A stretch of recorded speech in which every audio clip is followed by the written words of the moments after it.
Ngayon po, yung mga korap bumuo ng Quadcom para takutin ang lahat ng kalaban na nagbubunyag ng korupsyon. Dati ang takot yung korap, ngayon ang matapang na yung korap. Dati takot ang durugista. Nung isang buwan may pinatay ng PIDEA ng administrasyon ngayon. Dahil ba ito ginawa namin, ito ginawa nyo. Pero kailangan nilang malaman at kailangan malaman ng taong bayan para magkaroon ng standard.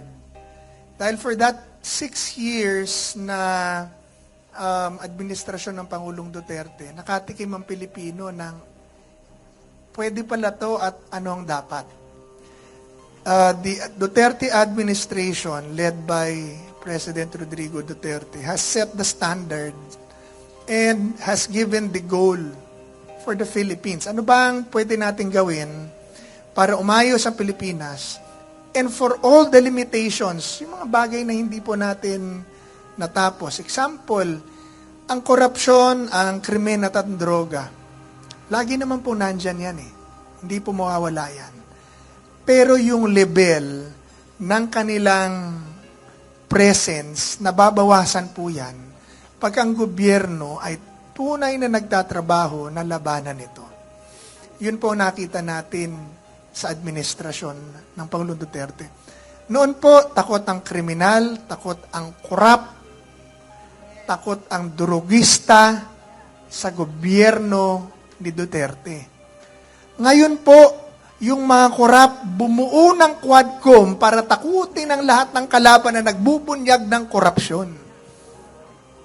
Dati ang takot yung korap, ngayon ang matapang na yung korap. Dati takot ang durugista. Nung isang buwan may pinatay ng PIDEA. At kung wala po tayong gobyerno na tatayo sa mga pinaglalabang ito, saan patatakbo ang tao? Ba't pa tayo nagtayo ng gobyerno? Ang Pangulong Duterte lang po sa kasaysayan ng bansa ang nagtayo ng institusyon o ng komisyon o ng opisina na lumaban sa gobyerno niya.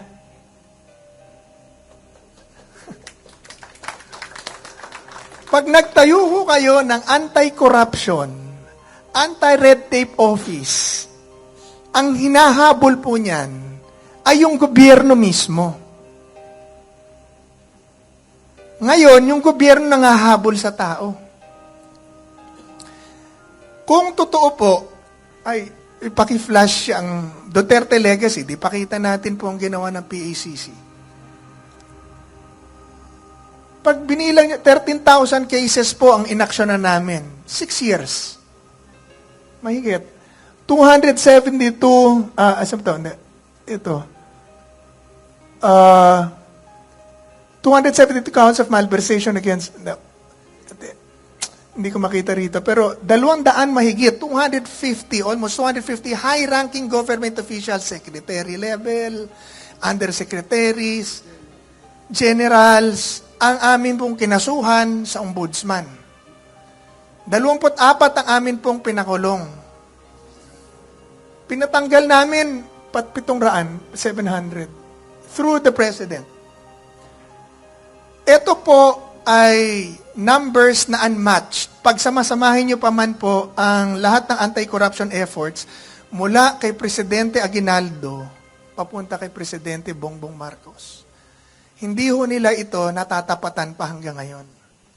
Ang PACC po ay napakaliit na opisina, napakaliit ng kapangyarihan, pero ang puso para lumaban sa korupsyon sa pangunguna ng Pangulong Duterte, buwis buhay po kami noon. Kaya ang lahat po ng government official noon talagang takot mahuli sa korupsyon. Ngayon, tinanggal po nila yan at ang una pong ginawa ng Pangulong Marcos, EO1, Executive Order Number 1, alisin ang PACC. Ang tanging opisina na nilikha para labanan ang korupsyon sa gobyerno. O, 3 years later, ngayon nakikita natin, lahat po ng mga programang inilagay ng Pangulong Duterte noon laban sa droga, korupsyon, red tape, kriminalidad, na kanilang inalis or binago ang humahabol sa kanila ngayon. Ngayon, anong issue ngayon? Korupsyon na naman. Droga na naman. Kriminalidad na naman. Yan. Insurgency. Lahat nagbalikan. Dati, sabi nga ni General Esperon, paubos na ang mga komunista. Ngayon, buhay na naman ang mga komunista. Sino ang nagpapa-impeach kay VP Sara? Anak pawis, anak bayan, lahat ng anak. Anak ng... Bawal magmura. Sino ang nagpa-imbestiga kay Pangulong Duterte? Sino nagpatawag sa amin doon? Anak na naman. Hindi ho ba? Lahat. Ngayon, buhay na naman po ang yung Duterte Youth Party List. Tinanggal, ang ipinasok, anak na naman. Ngayon, buhay na naman po ang komunista. Pangatlo, flood control projects. Una, wala po sa atin yan nung unang yan. Walang ganyang kalaking lumalabas sa 1.2, 1.7, 1.9 trillion pesos na raw ang lumabas sa walang kwenta at puro maanumalya na ghost projects pa yung iba na flood control projects. 1.2 trillion. Unheard of po yun.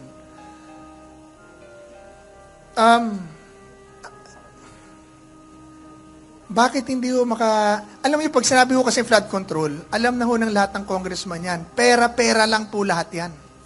Ngayon, ang buong Pilipinas involved na sa investigasyon ng flood control.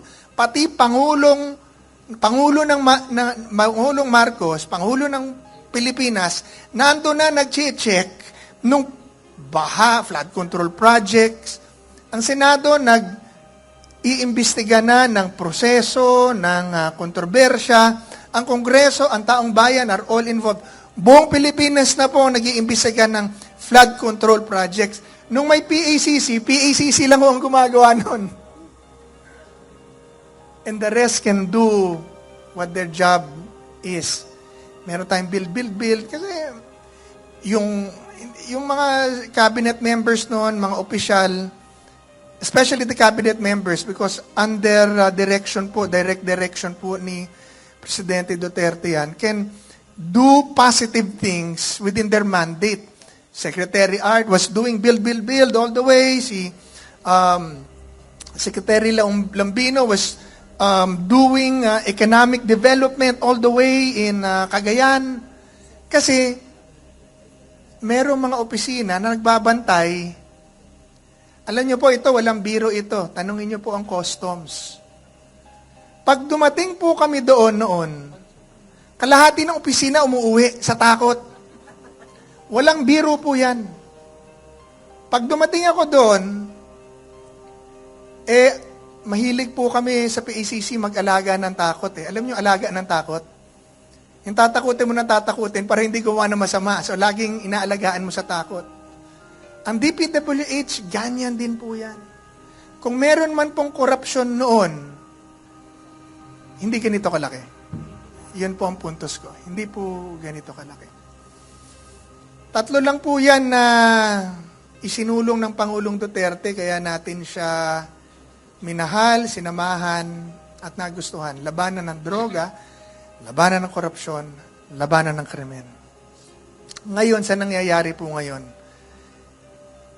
In one way, natutuwa ako kasi now the government realized na, hey, we have to fight corruption. Ngayon, nakikita natin na ang Senado, ang Kongreso, nag-uumpugan. Senado lang naman talaga ang kamatch niyan eh. Ang Presidente, binubunyag. Pero hindi pa siya tumatawid sa kontraktor. Sa totoo lang po, yung kontraktor na yan po ang lowest mammal or the lowest in the totem pole. Utusan po nilang lahat yan. Pag sinabi nilang 10%, 10% bibigay niyan. Pag sinabi nilang 50%, 50% ang bibigay niyan. So, hindi ho yan ang mastermind. Ang mastermind dyan, kung sino may hawak ng pondo at may control dun sa district engineer. Sino ba yon? Sino? Hindi nga, anong pwestong buhaya? Congressman. Congressman naman ang nasusunod eh. Pagka ayaw ng DE, district engineer, ito po ang nagpapabid. Ito ang nagde-design, ito ang nagpapabid. Sila nag-check, supervise. Pero pag hindi sumusunod, yung district engineer doon sa congressman, papalitan yan. Sino naglalabas ng pondo? Sino nagdadala ng pondo? Congressman din. So, sino ang powerful? Yung contractor, yung congressman, o DE? Yung congressman. Pero huwag ka magsasalita masama sa congressman, tatawagin ka sa Quadcom. Oh, dito, tatawagin mo ako sa Quadcom. Opo, okay lang eh. Ano nga, tatay ko, 12 years na kulong eh. Sarap ng kulungan nila ron, naka-aircon ka pa. At pag kinulong po nila ako for doing what is right, I will consider that as a chip on my shoulder because totoo ang ginawa ko.